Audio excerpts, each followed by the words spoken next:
The first freaky video of Victor Wembanyama was at 16 years old, shooting over 7'1" Rudy Gobert.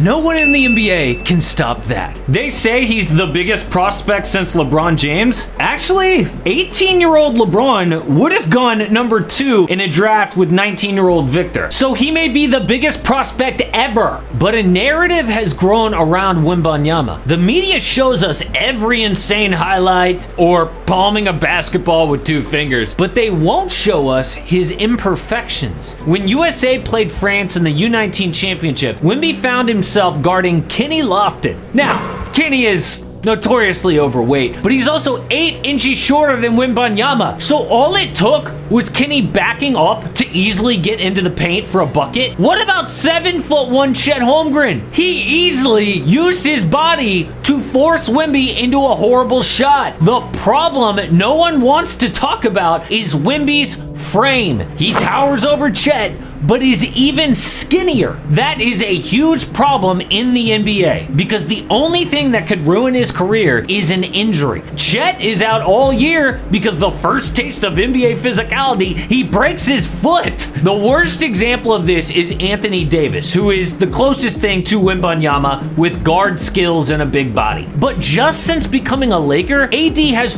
49 different injuries. Wemby could be an injury waiting to happen, so he got a shocking phone call from the NBA. Scouts and executives begged his agent to shut him down until the draft. They said, look, you're already the #1 pick. All you have to do is just chill at home until June. But Wemby refused. He said he wants to take his French team to the playoffs and improve his weakness. His NBA blueprints are Kevin Durant for skill and Giannis for strength. Giannis has one of the best rookie to vet transformations in NBA history. Started off as a skinny, lanky 18-year-old, but is now one of the strongest players, adding 51 pounds of muscle. Normally, that is not possible without steroids, but with Giannis, there are 3 other things to factor in. 1, he got older and taller. He just grew. 2, he got obsessed with weightlifting. And 3, dude loves to eat. Right when he came from Greece. I just taste for the first time a smoothie. Man,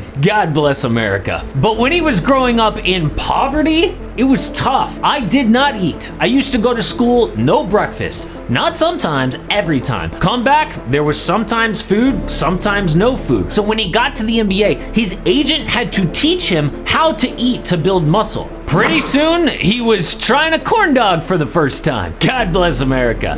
Funyuns! Not a fan. But Giannis combined all that food with weights. Then he was as skinny as Victor is now as a rookie for the Bucks, but by the 2015 dunk contest, you could already see the biceps popping. The thin kid in the gym lifting weights eventually became that famous picture of the Antetokounmpo brothers looking jacked. So the last big injury for Giannis was when he hyperextended his knee against the Hawks, but 3 weeks later he won a chip. So Giannis is the perfect role model, and Victor just posted this photo showing his transformation. He is not on the level that Giannis is now, obviously, but he is ahead of Giannis at his age. This video is just from a few years ago. He already looks like a different person. Now ESPN is reporting what Victor is doing to get a Giannis-type transformation. His French team plays fewer games than in the NBA, so he spends a lot more time working out, and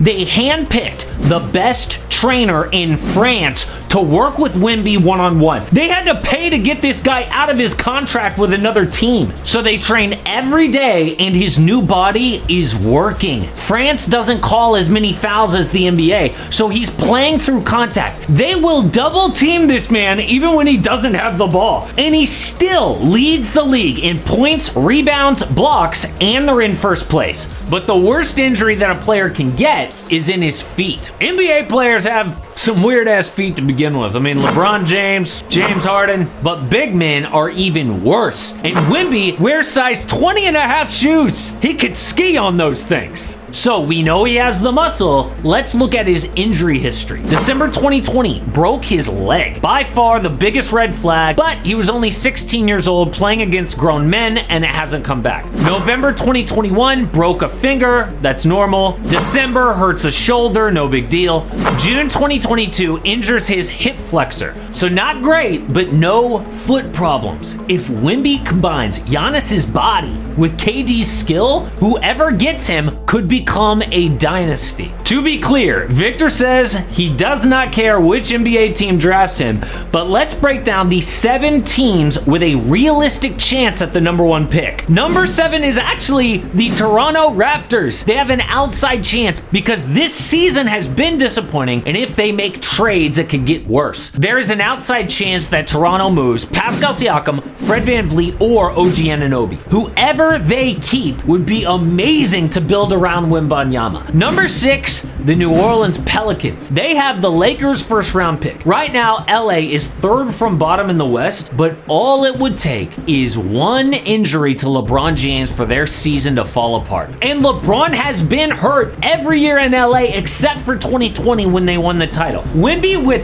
Zion, Brandon Ingram, CJ McCollum is the best case scenario to win multiple rings. Number 5, the Orlando Magic. Their young core is so good, they beat the Celtics twice, but they only have 19 wins, which gives them a great chance at number 1. I also love the fit in Orlando because they don't have a lot of talent at center outside of Bol Bol. Number 4, the Charlotte Hornets. Their entire season was screwed from the start. Miles Bridges got arrested, LaMelo Ball got injured. Right now, they only have 13 wins, but they are number 4 on this list because I think LaMelo could drag them closer to the play-in. I would love to see Wemby with LaMelo, but they are the worst team in the NBA with Michael Jordan as the owner. The top 3 teams all have an equal chance. They are the Pistons, the Spurs, and the Rockets. Detroit came into the season hoping for a play-in spot. When Cade Cunningham got injured, it was over. They have been stacking talent in the draft. Adding Wembanyama would be fun, especially with Cade. The Rockets also have talent, but they are not developing. This year has been so ugly, and Houston's toxic culture would be horrible for Wembanyama, especially if the rumors are true. They might get James Harden back. So my number 1 team is the Spurs. The best coach in the NBA, the best culture, and